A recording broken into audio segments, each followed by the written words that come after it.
নমস্কার, আশা করি আপনারা সকলেই ভালো আছেন। আজ আমি আপনাদের কলকাতার এমন একটা জায়গার ঘটনা বলবো, যেখানে কোনো এক সময় মানুষের জনসম্মুখে ফাঁসি দেওয়া হতো। হ্যাঁ, শুনতে অবাক লাগলেও এই নির্মম বর্বরোচিত ঘটনা কোনো এক সময় কলকাতার এই রাস্তাটিতে জনসম্মুখে ঘটত।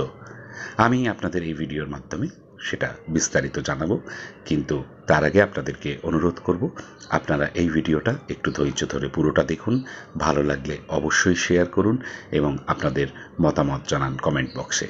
আর যারা এখনও পর্যন্ত এই চ্যানেলটিকে সাবস্ক্রাইব করেননি, তারা অবিলম্বে সাবস্ক্রাইব করে বেল আইকন টিপে দিন, কারণ এরকম নানান অজানা সত্যি ঘটনার ভিডিও আমরা নিত্যদিন আপলোড করি এবং আপলোড হলেই তার নোটিফিকেশান আপনাদের কাছে পৌঁছে যাবে। তো চলুন সময় নষ্ট না করে আমরা দেখে নিই কলকাতার কোন সেই রাস্তা যেখানে কোনো এক সময় মানুষের ফাঁসি দেওয়া হতো। আমরা টাইম মেশিনে অতীতে ফিরে যাই, ঠিক সেই সময় যখন ভারতের রাজধানী ছিল কলকাতা। এই গল্প সেই সময়। কলকাতার বুকে সেই সময় প্রকাশ্যে ফাঁসি দেওয়ার প্রচলন ছিল বললে অনেকেই চমকে উঠবেন, কিন্তু বাস্তব ছিল তেমনই। রাজভবনের অদূরেই অবস্থিত ছিল একটি গলি। ওয়েলেসলি প্লেস থেকে সোজা চলে গেছে কাউন্সিল হাউস স্ট্রিটের দিকে। কল্লোলিনী তিলোত্তমার সমস্ত ব্যস্ততা যেন এক লহমায় থমকে গেছে ওই গলির মধ্যে। ব্যস্ত অফিস টাইম হোক বা মন খারাপ করা সন্ধে, এই গলি জুড়ে সবসময় বিরাজ করে একরাশ অদ্ভুতুরে নিস্তব্ধতা। সময়ও যেন কিছুক্ষণের জন্য থমকে গেছে এখানে। কলকাতার মধ্যে থেকে যেন একটা বিচ্ছিন্ন দ্বীপ হয়ে থেকে গেছে ওয়েলেসলি প্লেস থেকে কাউন্সিল হাউস স্ট্রিট পর্যন্ত বিস্তৃত এই গলিটা, যার বর্তমান নাম পান্নালাল সরণি। তবে কল্লোলিনী তিলোত্তমার কোলে নিশ্চিন্তে ঘুমিয়ে থাকা এই গলির এদিকে সেদিকে ছড়িয়ে আছে বহু ইতিহাস। ব্রিটিশ সূর্য তখন মধ্য গগনে। বেশিরভাগ দেশেই গড়ে উঠেছে ব্রিটিশ উপনিবেশ। একসময় তাদের নজর পড়ল ভারতের মাটিতে।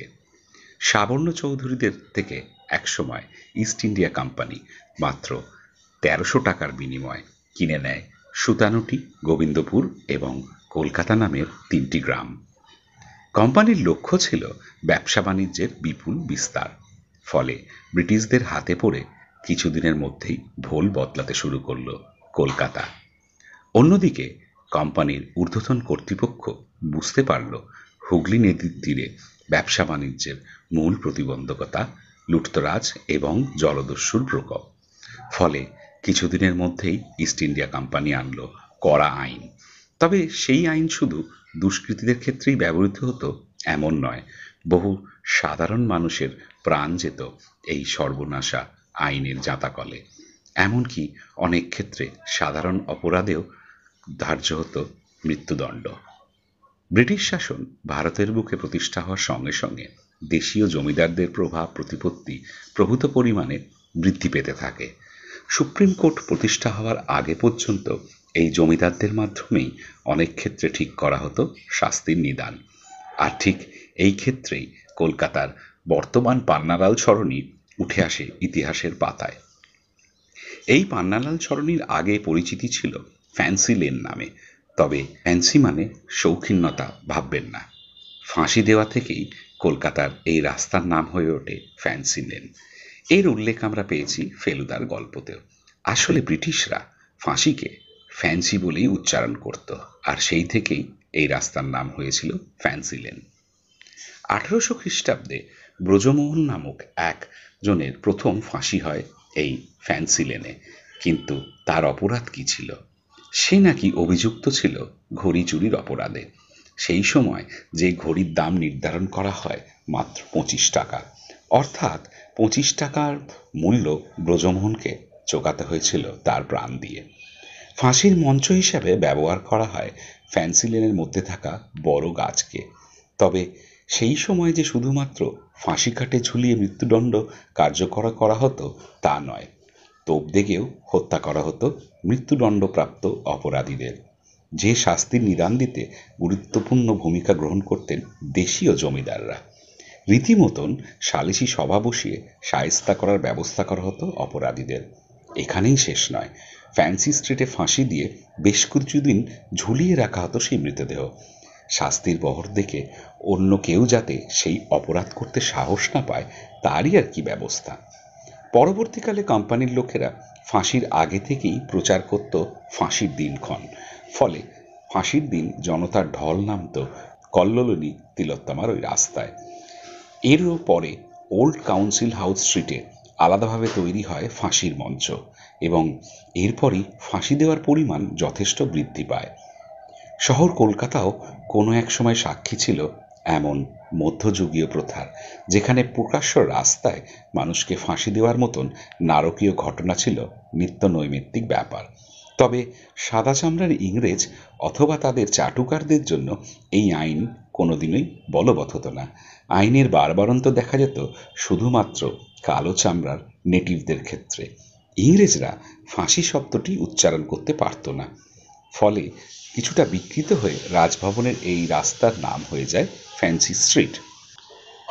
সাহেবী উচ্চারণে ফাঁসিটা দাঁড়িয়ে গিয়েছিল ফ্যান্সিতে, ফলে গোটা মানেটাই গুলিয়ে লাট হয়ে যায়। আবার একই সঙ্গে এটাও ভাবার যে একটি মাত্র রাস্তার নামের মধ্যেই কিভাবে ধরা আছে নবাবী আমল থেকে কোম্পানি আমল পর্যন্ত কলকাতার ইতিহাস। ডালহাউসির কাছে এখন যেখানে কাউন্সিল হাউস স্ট্রিট, বিলিতি আমলে একেবারেই লালদিঘির প্রায় গা ঘেঁষা সাহেব পাড়া, তারই খুব কাছে এই ফ্যান্সি লেন। নবাবী আমলের ইতিহাস বলছে এই গোটা জায়গাটাই ছিল জঙ্গলে জমি, লোকজন বিশেষ ছিল না বললেই চলে। থাকার মধ্যে ছিল অজস্র গাছ। বেশ কিছু চোর ডাকাত, মাঝে মাঝে নবাবের সেপাই সান্ত্রী, আরও কিছু তীর্থযাত্রী যারা প্রাণ হাতে নিয়ে পার হতো ওই এলাকা। মনে রাখবেন, যখনকার কথা হচ্ছে তখন কিন্তু পলাশী যুদ্ধ হয়নি, ফলে গোরা সাহেবের রাজত্বও শুরু হয়নি এই দেশে। সেই সময় হালিশহর থেকে কালীঘাটের মন্দির পর্যন্ত বিরাট লম্বা একটা রাস্তা ছিল, সেটাই ছিল ওই তীর্থযাত্রীদের পথ। কালী ভক্তদের দল ওই পথ দিয়েই মন্দিরে যাতায়াত করতেন। রাস্তাটা চৌরঙ্গীর জঙ্গলের মধ্যে দিয়ে গিয়ে আদিগঙ্গার পাশ ছুঁয়ে কালীঘাট গিয়ে পড়ত। তবে তীর্থযাত্রী ছাড়াও অনেক ছোটখাটো ব্যবসায়ীর দলও ওই একই পথ দিয়ে ব্যবসা করতে যেত, সঙ্গে থাকতো নানান জিনিসপত্র। অথচ চৌরঙ্গীর ওই জঙ্গল ছিল চোর ডাকাতের আস্তানা। তককে তককে থাকতো তারা, সুযোগ পেলে তীর্থযাত্রী বা ব্যবসায়ীদের মেরে ধরে সবকিছু কেড়ে নিত। বাধা দিতে গেলে প্রাণ যাওয়াটাও বিচিত্র ছিল না। প্রচুর ডাকাতি হতো বলে নবাবী কোতোয়াল বা সেপাইদের চৌকি ছিল, কিন্তু তার সত্ত্বেও ডাকাতি বন্ধ করা যায়নি কিছুতেই। তখন নবাবী সেপাইরা ডাকাতদের মনে ভয় দেওয়ার জন্য একটি বিচিত্র রাস্তা নিল। মাঝে মাঝে হাতে নাতে ডাকাত ধরে ফেলতো তারা, এবং ধরে ফেললেই দ্রুত বিচার করে ওখানেই ফাঁসি দেওয়া হতো।